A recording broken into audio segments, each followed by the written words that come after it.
Paul Krugman, the Nobel Prize in Economics, once wrote, "Productivity is not everything, but in the long run, it is almost everything." So this is serious. You know, there are not that many things on earth that are almost everything. Productivity is the principal driver of the prosperity of a society. So we have a problem. In the largest European economies, productivity used to grow 5% per annum in the 50s, 60s, early 70s. From 73 to 83, 3% per annum. From 83 to 95, 2% per annum. Since 1995, less than 1% per annum. The same profile in Japan. The same profile in the US, despite a momentary rebound 15 years ago. And despite all the technological innovations around us, the internet, the information, the new information and communication technologies, you know, when productivity grows 3% per annum, you double the standards of living every generation. Every generation is twice as well off as its parents. When it grows 1% per annum, it takes 3 generations to double the standards of living. And in this process, many people will be less well off than their parents. They will have less of everything. Smaller roofs, or perhaps no roof at all. Less access to education, to vitamins, to antibiotics, to vaccination, to everything. Think of all the problems that we are facing at the moment. All. Chances are that they are rooted in the productivity crisis. Why this crisis?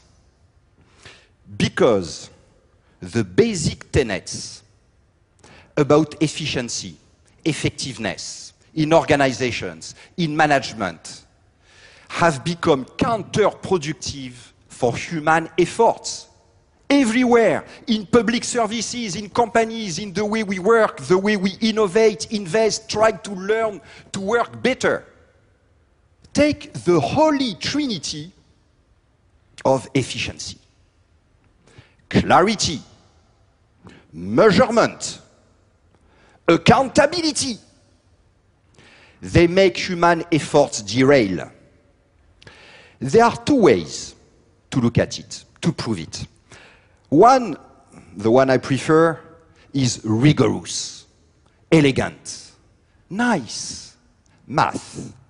But the full math version takes a little while. So there is another one. It is to look at a relay race. This is what we will do today. It's a bit more animated, more visual, and also faster. It's a race. So hopefully it's faster. World Championship, final, women, 8 teams in the final. The fastest team is the US team. They have the fastest women on earth. They are the favorite team to win. Notably, if you compare them to an average team, say the French team,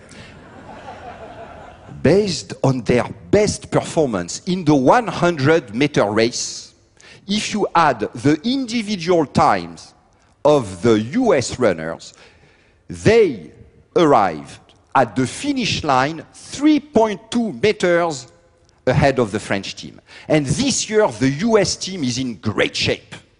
Based on their best performance this year, they arrive 6.4 meters ahead of the French team, based on the data. We are going to look at the race. At some point, you will see towards the end that Tori Edwards, the US runner, the 4th US runner, is ahead. Not surprising. This year, she got the gold medal in the 100-meter race. And by the way, Christy Gaines, the 2nd runner in the US team, is the fastest woman on earth. So there are 3.5 billion women on earth. Where are the 2 fastest? In the US team. And the two other runners in the US team are not bad either. Huh? So clearly the US team has won the war for talents. But behind, the average team is trying to catch up. Let's watch the race. Ouais. Voilà, c'est parti, Patricia Girard pour l'équipe de France. Patricia qui va aller chercher Muriel Urtis. Elle est partie comme une folle, Patricia. Allez, allez, attention, voilà, c'est assuré, c'est passé. Muriel Urtis dans la ligne opposée contre les États-Unis avec Kirsty Gaines. Muriel dans la ligne opposée qui fait l'effort, qui revient. Allez, c'est super, Muriel, il faut passer à Sylviane. Oui, ça passe. Sylviane aussi. Allez, Sylviane dans le relais. Sylviane dans le virage. Sylviane Urtis, Sylviane Félix qui se bat. Qui va chercher Christine. Allez, Christine. Allez, Christine Arrault. Allez, allez, allez, Christine Arrault. Contre les États-Unis, ça va être juste Marie-Edouard. Allez, Christine, allez, allez, allez. Allez, allez, allez. Ça va passer. Elles sont championnes du monde. Championne du monde. 41-78. Record pulvérisé. So what happened? The fastest team did not win. The slower one did.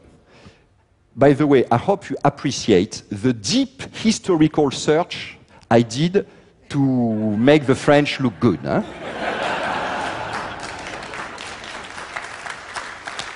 It's not, but let's not exaggerate, it's not archaeology either. Huh? Okay. So, but why? Because of cooperation. You know, when you hear this sentence, thanks to cooperation, the whole is worth more than the sum of the parts. This is not poetry. This is not philosophy. This is math.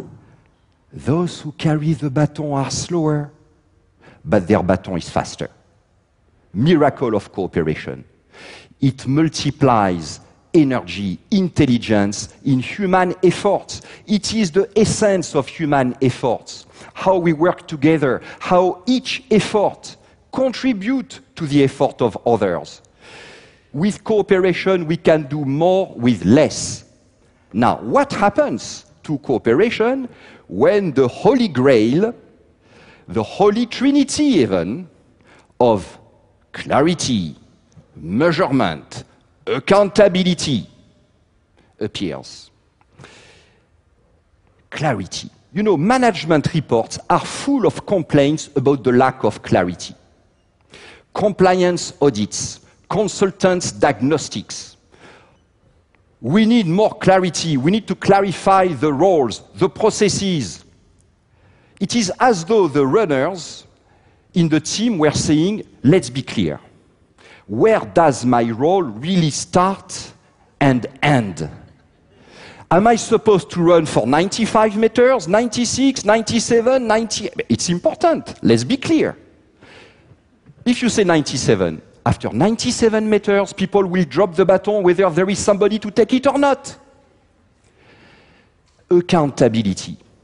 We are constantly trying to put accountability in someone's hands.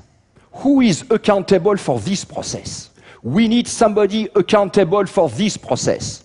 So in the relay race, since passing the baton is so important, then we need somebody clearly accountable for passing the baton. So between each runners, now we would have a new dedicated athlete, clearly dedicated to taking the baton from one runner and passing it to the next runner. And we would have at least two like that.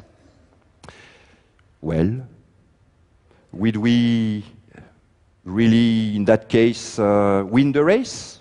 But that I don't know. But for sure, we would have a clear interface, a clear line of accountability. We will know who to blame, but we will never win the race. You know, if you think about it, we pay more attention on knowing who to blame in case we fail than in creating the conditions to succeed. All the human intelligence put in organization design about structures, processes, systems, what is the real goal? To have somebody guilty in case they fail. We are creating organizations able to fail, but in a compliant way. With somebody clearly accountable when we fail. and we are quite effective at that. Failing. Measurement. What gets measured gets done. Look, to pass the baton, you have to do it at the right time, in the right hand, at the right speed. But to do that, you have to put energy in your arm. This energy that is in your arm will not be in your legs. It will come at the expense of your measurable speed. You have to shout early enough to the next runner when you will pass the baton to signal that you are arriving, so that the next runner can prepare, can anticipate. And you have to shout loud, but the blood, the energy that will be in your throat will not be in your legs, because there are 8 people shouting at the same time. So you have to recognize the voice of your colleague. You cannot say, "Is it you?" Too late. Huh? Now, let's look at the race in slow motion and concentrate on the third runner. Look at where she allocates her effort, her energy, her attention. Not all in her legs, that would be great for her own speed, but also in her throat, arm, eye, brain, that make a difference in whose legs? In the legs of the next runner. But when the next runner runs super fast, is it because she made a super effort or because of the way the third runner passed the baton? There is no metric on earth that will give us the answer. And if we reward people on the basis of their measurable performance, they will put their energy, their attention, their blood in what can get measured, in their legs. And the baton will fall and slow down. To cooperate is not a super effort. It is how you allocate your effort. It is to take a risk because you sacrifice the ultimate protection granted by objectively measurable individual performance. To make a super difference in the performance of others with whom we are compared. It takes to be stupid to cooperate then. And people are not stupid. They don't cooperate. Clarity, accountability, measurement were okay when the world was simpler. But the business has become much more complex. With my teams, we have measured the evolution of complexity in the business. It is much more demanding today to attract and retain customers, to build advantage on a global scale, to create value. And the more the business gets complex, the more, in the name of clarity, accountability, measurement, we multiply structures, processes, systems. This drive for clarity and accountability triggers a counterproductive multiplication of interfaces, middle offices, coordinators that do not only mobilize people and resources, but that also add obstacles. And the more complicated the organization, the more difficult it is to understand what is really happening. So we need summaries, proxies, reports, key performance indicators, metrics, so people put their energy in what can get measured, at the expense of cooperation. And as performance deteriorates, we add even more structure, process, systems. People spend their time in meetings, writing reports. They have to do, undo, and redo. Based on our analysis, teams in these organizations spend between 40 and 80% of their time wasting their time, but working harder and harder, longer and longer, on less and less value-adding activities. This is what is killing productivity, what makes people suffer at work. Our organizations are wasting human intelligence. They have turned against human efforts. When people don't cooperate, don't blame their mindsets, their mentalities, their personality. Look at the work situations. Is it really in their personal interest to cooperate or not? If when they cooperate, they are individually worse off, why would they cooperate? When we blame personalities, instead of the clarity, the accountability, the measurement, we add injustice to ineffectiveness. We need to create organizations in which it becomes individually useful for people to cooperate. Remove the interfaces, the middle offices, all these complicated coordination structures. Don't look for clarity, go for fuzziness. Fuzziness, overlaps. Remove most of the quantitative metrics to assess performance. Speed, the what. Look at cooperation, the how. How did you pass the baton? Did you throw it? Or did you pass it effectively? Am I putting my energy in what can get measured? My legs, my speed, or in passing the baton? You, as leaders, as managers, are you making it individually useful for people to cooperate? The future of our organizations, our companies, our societies hinges on your answer to these questions. Thank you.